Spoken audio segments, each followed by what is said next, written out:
Chapter 11, Section 1. The Work of Gregor Mendel.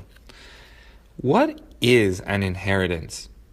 To most people, it is money or property left to them by a relative who has passed away.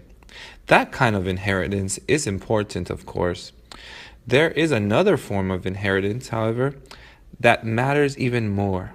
This inheritance has been with you from the very first day you were alive.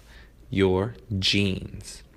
Every living thing, plant or animal, microbe or human being, has a set of characteristics inherited from its parents. Since the beginning of recorded history, people have wanted to understand how that inheritance is passed from generation to generation. More recently, however, scientists have begun to appreciate that heredity holds the key to understanding what makes each species unique. As a result, genetics, the scientific study of heredity, is now at the core of a revolution in understanding biology. Gregor Mendel's peas. The work of an Austrian monk named Gregor Mendel, shown in Figure 11-1, was particularly important to understanding biological inheritance. Gregor Mendel was born in 1822 in what is now the Czech Republic. After becoming a priest, Mendel spent several years studying science and mathematics at the University of Vienna. He spent the next 14 years working in the monastery and teaching at the high school. In addition to his teaching duties, Mendel was in charge of the monastery garden. In this ordinary garden, he was to do the work that changed biology forever. Mendel carried out his work with ordinary garden peas. He knew that part of each flower produces pollen, which contains the plant's male reproductive cells, or sperm. Similarly, the female portion of the flower produces egg cells. During sexual reproduction, male and female reproductive cells join, a process known as fertilization. Fertilization produces a new cell, which develops into a tiny embryo encased within a seed. Pea flowers are normally self-pollinating, which means that sperm cells in pollen fertilize the egg cells in the same flower. The seeds that are produced by the self-pollination inherit all of their characteristics from the single plant that bore them. In effect, they have a single parent. When Mendel took charge of the monastery garden, he had several stocks of pea plants. These pea plants were true breeding, meaning that if they were allowed to self-pollinate, they would produce offsprings identical to themselves. One stock of seeds would produce only tall plants, another only short ones. One line produced only green seeds, another only yellow seeds. These true breeding plants were the basis of Mendels experiments. Mendel wanted to produce seeds by joining male and female reproductive cells from two different plants. To do this, he had to prevent self-pollination. He accomplished this by cutting away the pollen-bearing male parts as shown in Figure 11-2, and then dusting pollen from another plant onto the flower. This process, which is known as cross-pollination, produced seeds that had two different plants as parents. This made it possible for Mendel to crossbreed plants with different characteristics, and then to study the results. Genes and dominance. Mendel studied 7 different pea plants traits. A trait is a specific characteristic, such as seed color or plant height, that varies from one individual to another. Each of the 7 traits Mendel studied had 2 contrasting characters. For example, green seed color and yellow seed color.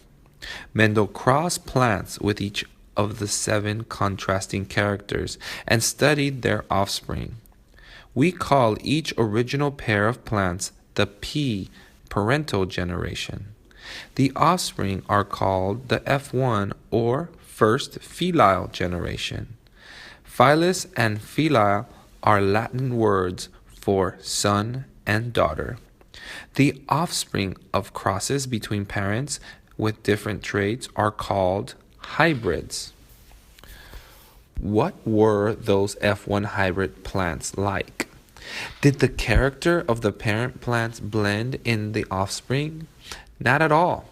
To Mendel's surprise, all of the offspring had the character of only one of the parents, as shown in figure 11-3.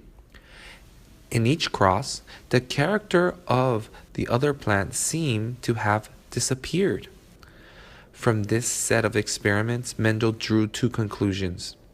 Mendel's first conclusion was that biological inheritance is determined by factors that are passed from one generation to the next. Today, scientists call the chemical factors that determine traits genes.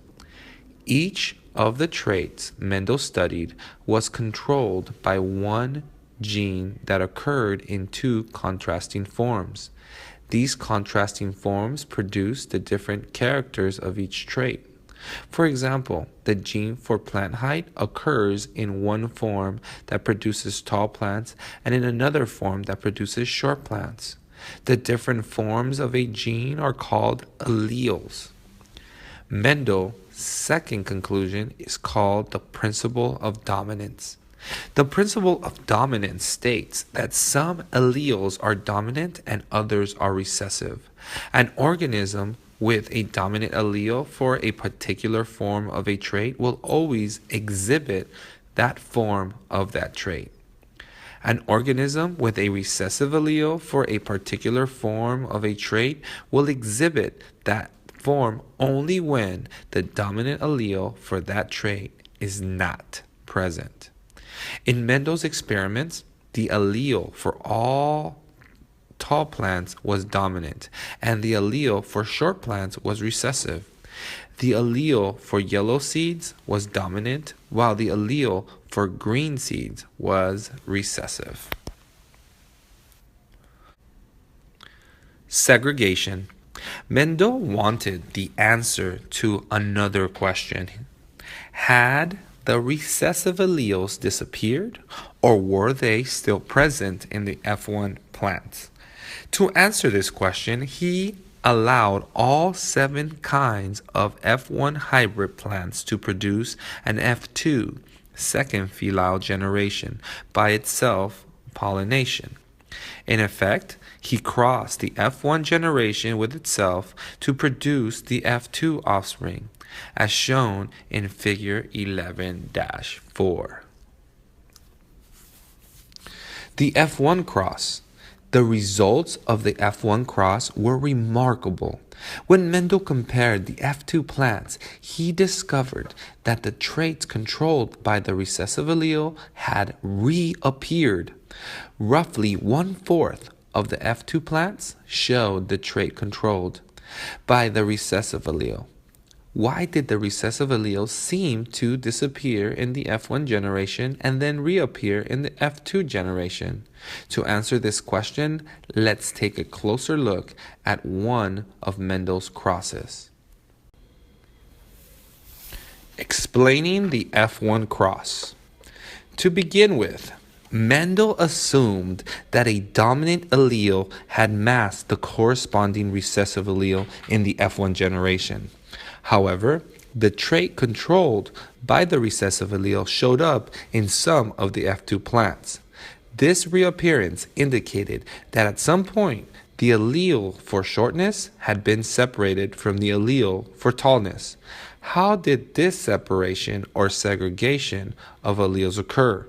Mendel suggested that the alleles for tallness and shortness in the F1 plants segregated from each other during the formation of the sex cells or gametes.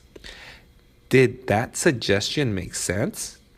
Let's assume, as perhaps Mendel did, that F1 plants inherited an allele for tallness from the tall parent and an allele for shortness from the short parent. Because the allele for tallness is dominant, all the F1 plants are tall. When each F1 plant flowers and produces gametes, the two alleles segregate from each other so that each gamete carries only a single copy of each gene. Therefore, each F1 plant produces two different types of gametes, those with the allele for tallness and those with the allele for shortness. Look at figure 11-5 to see how alleles separate during gamete formation and then pair up again in the F2 generation.